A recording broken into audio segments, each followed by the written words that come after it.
Hey guys, what is up? It is your friendly neighborhood Ubagoose here, back again with another Isaac Breaking Run. This time we're going to start with Epic Fetus, and we're going to try and go fast again. Yeah, speed, racer, away. I need that. I desperately need that. Speed is great and all, but I needed that Spirit Heart. So one thing I want to talk about in this episode is the fact that I played a shitload of Dota last night with some pals, and it was so fucking fun. For the first time ever, Dota was enjoyable, so that was cool. Although also, as fun as it was roughly equivalently stressful. The final game of the night was like the most terrifying thing I've ever dealt with in my life. Fuck the penny, it's gone. It's dead to me. So I was playing Legion Commander from the mid lane. I was initially laning against a Warlock, which most will claim is not a great matchup for the LC, and I guess so. It wasn't great. It was okay. It wasn't like I got smashed or anything, but it wasn't a situation where I'd consider myself favored. But I did okay in lane. Farmed fairly slow because I got ganked once by a Nature's Prophet and died and shit. It was bad. But, you know, it wasn't, at the end of the day, it was alright. And, we had a very weird lineup. The enemy team was just rats, okay? If you don't know what rat Dota is essentially, I've explained it before, but you play like a rat, right? Rats are skittish. They don't like to deal with things, people, etc. They try to avoid it as much as possible. So Rat Dota is essentially the way to play the game where you play like a rat, which means that you are hiding a lot. You're avoiding confrontation. Generally, it's attributed to split push because that's pretty much the way that you win via Rat Dota. Now, the thing about Rat Dota is it is it's frustrating, but it's actually not too terribly difficult to beat. You just have to have the synchronicity, you know, you feel. That's a really good item. So you just have to be able to actually work as a team to try and defeat Rat Dota, right? Because it is a weak strategy unless the enemy team is either not very well, I don't know, but they're not handling it properly, right? They're either grouping up on one side of the map or whatever, right? And the reason that Rat Dota is so powerful is because of pretty much explicitly Nature's Prophet, who is a hero who has a global teleport on, I believe it's a 15-second cooldown once it is maximum level. It has a cast time of, I believe, 1.5 seconds? Roundabouts there. So, it does have a cast time. He can't just, like, be like, hey, I'm across the map. Hey, I'm over here. But he could abuse a fault in the defensive line, right? And so that hero is the lifeblood of Rat Dota. And so they had a Prophet, of course, and it was very frustrating. Because all they were doing, they were just killing our fucking towers, man. That's all they did, right? All it was tower killing. It was very frustrating. But we ended up winning. They megas us, which if you don't play Dota 2, basically the equivalent, if you play League, the inhibitors that exist in Dota are actually meaningful because of the way that they work. Basically, they're permanent. So if you lose a barracks, then, like if you lose a melee barracks, let's say you lose the top melee racks, what happens is, forever, for the rest of the game, super melee creeps will pop out of that. And if you destroy every barracks on the map for the enemy team, then your team starts spawning mega creeps, which are stronger than super creeps. And mega creeps are generally game over, right? If you get mega creeps, it's pretty safe to say that you won. Not 100% of the time, but it's very, very hard to come back from mega creeps, which is why Rat Dota is so powerful. And so they megas us, and then I was like, all right, we have to deal with megas. We can't deal with megas. We don't have the team to. So the play is we walk down mid lane and we kill their throne, and that's it. That's the play. If we can't kill their throne, we lost. Simple as that, right? So then we walk down mid and we go for their throne, and on the way down mid, we snap off 2 pickoffs. one person didn't have buyback. The other apparently did. I thought he didn't, but he did. And so we get the 2 pickoffs. We go straight for the throne. And the enemy team was like, ah, shit, they're going for throne. Let's go for their thrones. Then they went for our throne. It was a base race. But they didn't kill any tier 4s. We had the actual building killing, like, way stronger than them. And so we beat them. Although it was terrifying because my BKB, which gives magic immunity for the duration, wore off in the middle of the hitting of their ancient, which is generally a bad situation to be in. If you're popping BKB to do that sort of thing, you don't want to be in a situation where your BKB runs out and then they start CCing you, which is where I was. So it was terrifying. It was a very bizarre situation that we were in, but we won, and I don't think my butthole will ever recover. I'll be honest. It was clenched so hard. I also ended the game with like a Divine Rapier's worth of damage. If you don't know what Legion does, she has an ultimate ability where you and the target fight. You just auto-attack each other for 5 seconds, roughly. It depends on the level. It's 4, 4.75, 5.5. But it's brutal, right? And so what happens is whoever wins the duel, if one of the people dies during the duel, then the other person gets permanent damage boost depending on the level of duel, which ends up being 18 damage at the maximum level of duel. But only if somebody dies. If neither person dies, then nobody wins the duel and nobody gets damage. Hierophant's really good. I just almost hit myself. And so I had like 300 damage at the end of the game. It was so ridiculous. I guess it's not stolen damage. You don't steal it. They don't lose damage for losing the duel. You just gain it for winning the duel. Oh my god, we did it. Okay. Short the animation, grab Spirit Hearts, grab little Gish, and let's go. Go! Get in the thing. Also, I found out that I'm really good at cracking my right hand's knuckles. And you know what I love about cracking knuckles? How upset it makes people. I mean, it makes me upset when people crack, for example, Day 9 when he cracks his neck. That upsets me on a deep level because I don't want to see a man die, right? That's not what I'm into. I don't want to see the day where Day 9 goes too far with the neck crack and literally just snaps his neck and dies on the spot. I don't want that for him. I don't want that for anybody, but especially not for Day 9. I love that guy. So that bothers me deeply, but people get really mad when you crack your knuckles, man. It's fucking crazy. And it's funny too, like my dad is the kind of guy, right, when I was a kid, he'd be like, don't crack your knuckles, it'll give you arthritis, which was a widely believed thing for a long time. Turns out that's entirely bunk, and there's literally no proof sustaining it.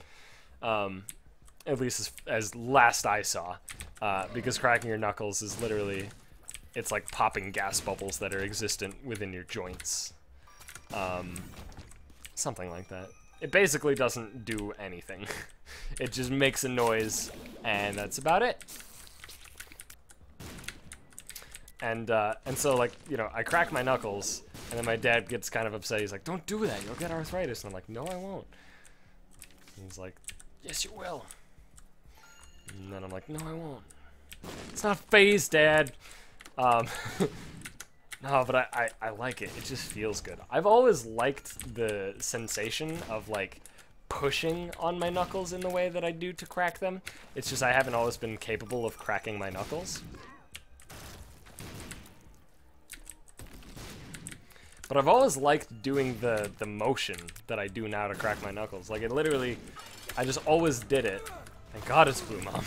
I always did it, but it never did anything until, I want to say, just the past couple of years. I'm not certain on an actual time frame, but definitely recent. Recently is when it started actually making a cracking noise, and it sounds so nice. It's like music to my goddamn ears, man.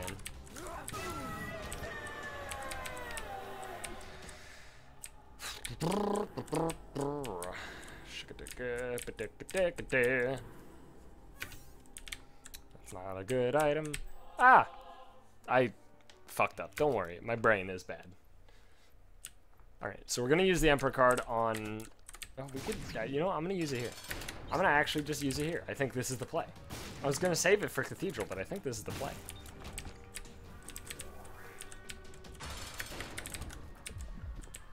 And if we get another Emperor card out of that whatever that fucking... Wherever that stupid thing is in that previous room that I just fucking let sit there. If that's an Emperor card, we fucking won.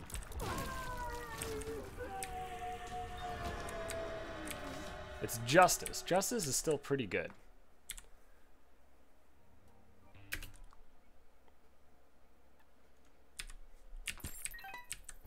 So normally I would have liked to save my Emperor card for Cathedral, but because that was an XL floor, the fact that it was essentially a double use of Emperor card, that was just the convincer. Why do I need money? I don't. I had a feeling this was the rough layout of the floor. Why do I always just put it directly in the spot and I'm like, well, I have to wait for it. I don't have to wait for it. Okay. So probably down left. Based on the layout so far.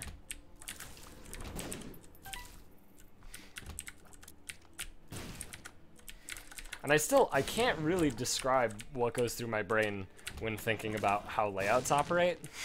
I don't know, it's like this understanding I possess, but I can't articulate it. I don't know. Like if I see a layout, I can be like, oh yeah, it's probably this way. And if I'm wrong, I'll be most likely correct on the second guess. I'm generally not wrong 2 times in a row in the direction. Sometimes I am. Sometimes it throws me for a loop. But there's a lot of layouts that are repeated, and in those repeated layouts, I can latch onto the beginning of the layout and figure out from there. Like this is a layout that's repeated quite often, actually. This is probably one of the more common Cathedral layouts that I've seen in my time. Get in the chest! Blech. Blech.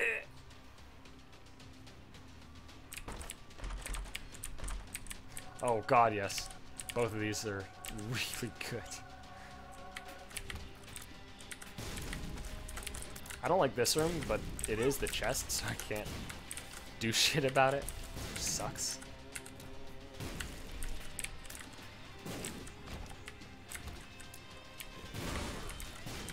Why is Hot Bombs not working? Should be. Maybe it's Fire Mind.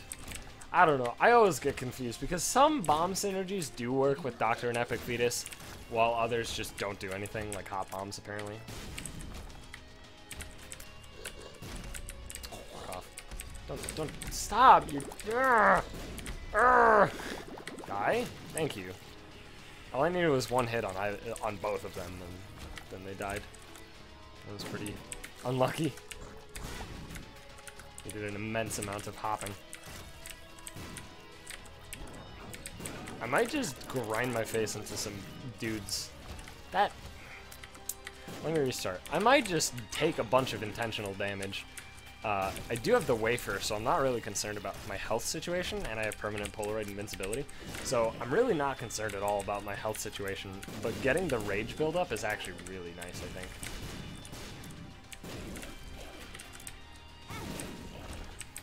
And we're Gupster. No longer have permanent Polaroid invincibility. However, we do have the Gupster, which will not happen a lot. We will not get flies a lot, but when we do, they will be very powerful.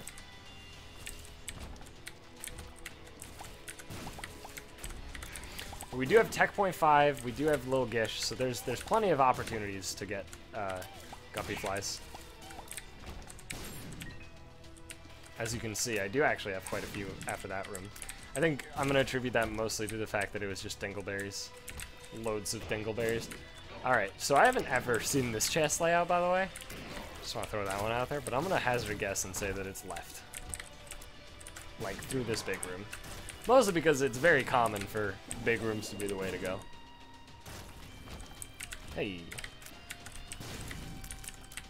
I might have seen this layout before, actually. I think I've seen it from a different start. That's the interesting thing about layouts. Even if they're reused, in my experience, even reused layouts will they'll kind of shuffle the starting position, which is very unique. Okay, so 13, 19, not bad, not bad, not great, but not bad. I want to get under 10 minutes one of these days. I feel, God, I kind of want to just tack on another run, but we're 15 minutes in. I'm exhausted as shit, man. And that was still an enjoyable run, and I pretty much covered everything I want to cover, so I'm going to just call the episode there. Sorry for the short one today, guys, but, you know what? It's okay. I'll make up for it tenfold in 34 days. I think 34? Let me check the Isaac subreddit. Give me a moment. They have an official countdown. 34 days. Well, 30, maybe 33 when you... Well, you're seeing this in 4.5 hours. I don't know exactly when this thing rolls over on the subreddit. But 34 days until Afterbirth, so I am excited for that. I assume you guys are as well, because it's gonna be nuts. Apparently, they're, like, doubling the game content or something absurd. Like, they stated, like, this could probably just be the biggest new chunk of Isaac content they've ever shoved out, which excites me to no end. There's a lot of new stuff, dude. The thing I'm most excited for is the daily runs. Oh my god.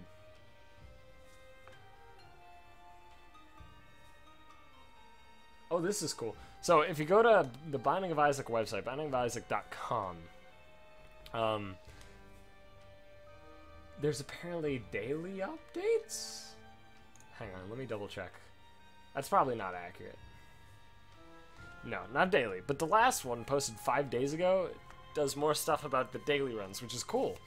Because what it has is, it looks like, okay, so it has the run, it has practice, which you apparently can only do after you've lost the run, after the run's ended.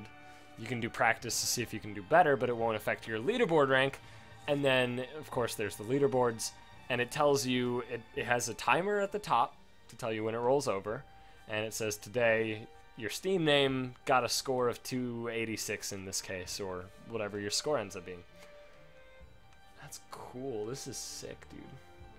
What are these screenshots? Oh my god. Oh my god, I didn't see this one.